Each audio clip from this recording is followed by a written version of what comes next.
Perkenalkan, nama saya Arinta Sudana dengan NIM B1B1230007.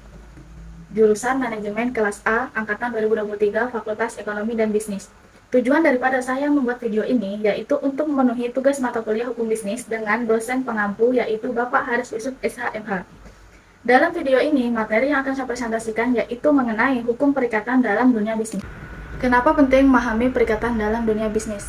Sangat penting karena dapat memberikan kepastian hukum, perlindungan kepentingan, dan kerangka kerja yang jelas dalam menjalankan bisnis.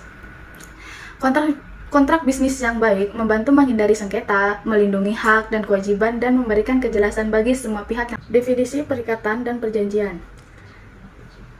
Definisi perjanjian yaitu perbuatan dengan mana satu orang atau lebih mengikatkan dirinya kepada satu orang atau lebih. Hubungan antara dua orang tersebut adalah suatu hubungan hukum. Sedangkan definisi perikatan adalah suatu hubungan hukum yang timbul dari perjanjian antara dua pihak yang satu berhak menuntut sesuatu dari pihak lain dan pihak lain berkewajiban untuk memenuhi kebutuhan tersebut. Syarat sah perjanjian. Syarat sah perjanjian yaitu ada 4. Yang pertama, sepakat bagi mereka yang mengikatkan diri. Yang kedua, kecakapan untuk membuat suatu perikatan. Yang ketiga, suatu hal tertentu atau objeknya jelas.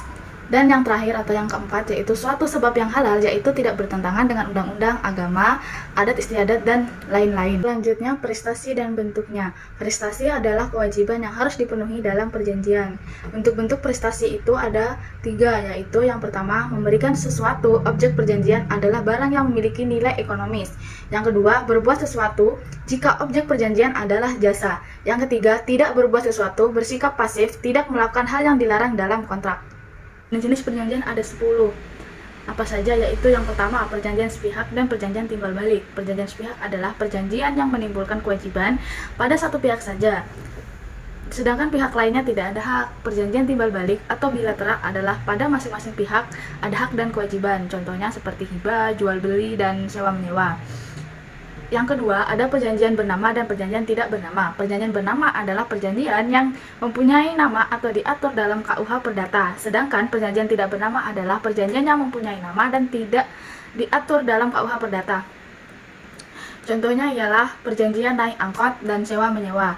Yang ketiga, ada perjanjian obligatoir dan perjanjian kebendaan. Perjanjian obligatoir adalah perjanjian yang hanya meletakkan hak dan kewajiban pada masing-masing pihak dan belum memindahkan hak milik. Untuk memindahkan hak milik tersebut diperlukan yang namanya perjanjian kebendaan. Contohnya adalah perjanjian jual beli. Yang keempat yaitu perjanjian konsensual atau real. Perjanjian konsensual adalah perjanjian yang timbul atau lahir karena sepakat para pihak. Sedangkan dalam perjanjian real, kata sepakat para pihak terjadi bersamaan dengan penyerahan lavering atau barangnya. Contohnya ialah jual beli barang-barang bergerak. Yang kelima ialah perjanjian cuma-cuma dan perjanjian atas beban. Perjanjian cuma-cuma adalah suatu perjanjian di mana pihak yang satu akan memberikan suatu keuntungan pada pihak lain tanpa meminta imbalan. Contohnya perjanjian pemberian, kekuasaan, dan hibah. Yang keenam, ada perjanjian formal. Perjanjian formal adalah perjanjian yang harus dibuat secara tertulis. Jika tidak, maka perjanjian tersebut akan batal. Contohnya ialah perjanjian perdamaian. Ketujuh, ada perjanjian campuran. Dalam perjanjian ini terdapat unsur-unsur dari perjanjian bernama yang menjalin menjadi satu sedemikian rupa sehingga tidak dapat dipisah-pisahkan sebagai perjanjian yang berdiri sendiri. Contohnya perjanjian antara pemilik hotel dengan tamu. Yang kedelapan, ada perjanjian penanggungan. Penanggungan adalah suatu persetujuan di mana pihak ketiga demi kepentingan kreditur mengikatkan diri untuk memenuhi perikatan debitur bila debitur tidak memenuhi perikatannya. Yang kesembilan, ada perjanjian standar atau baku. Perjanjian ini yang dibuat sepihak oleh produsen yang bentuknya tertulis berupa formulir-formulir yang isinya telah distandarisasikan atau dibakukan oleh terlebih dahulu serta bersifat massal tanpa mempertimbangkan perbedaan kondisi yang dimiliki oleh konsumen.